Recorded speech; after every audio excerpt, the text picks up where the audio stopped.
When I was reborn back on the day my sister and I chose our husbands, I discovered I could suddenly hear other people's thoughts. On the surface, my sister Amelia looked shy and composed. However, the ecstatic voice in her head crashed straight into my ears. This time, I'll be the first to give birth to an heir. Then, without hesitation, she rushed to seduce the husband from my previous life, the man obsessed with sex who gave me triplets.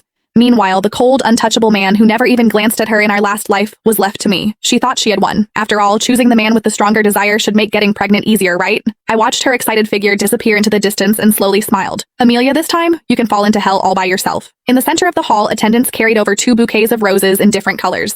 The black roses represented Marcus Zillman, the eldest son of the Zillman family and first in line to inherit the family. He leaned back in his chair with a blank expression, like a perfect but cold sculpture. The white roses represented Noah Zillman, the younger son of the Zillman family. He was the illegitimate child. A faint smile rested on his lips, making him look gentle and refined. Before I could even sort out my thoughts, a voice suddenly rang in my ears. This time, I'll be the first to give birth to an heir. It was my sister Amelia Foster's voice. Instinctively, I looked toward her, only to realize her lips were tightly pressed together. She hadn't spoken at all.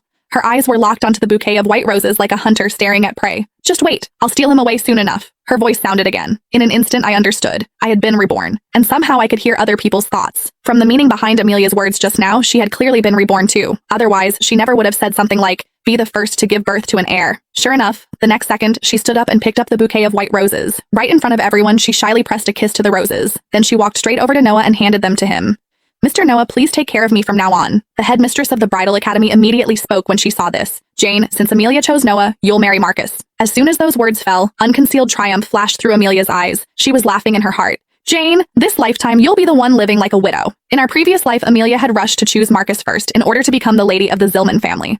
Marcus had a shark-like instinct for profit. In just a few short years, he expanded the Zillman family business across all of Europa. However, everyone knew he stayed year-round in the top-floor suite of the company building and refused to let anyone get close to him. Amelia had tried every possible method, from wearing a revealing nightgown and knocking on his door late at night, to using document delivery as an excuse to enter his study. She even sneaked into his hotel room while he was away on a business trip. Every single time, though, she was mercilessly thrown out and humiliated like a joke. Later, she never became pregnant. At a family banquet, Donna Zillman of the Zillman family publicly declared that Amelia had something wrong with her body before directly kicking her out of the family. Meanwhile, I married Noah. Everyone thought I was unlucky. An illegitimate son had no real power and wouldn't inherit much of the family fortune. But after we got married, Noah became almost obsessed with me. Every day, he stayed by my side shopping and eating with me and taking me on dates. Every late night, the sounds coming from our room made the servants blush whenever they passed by.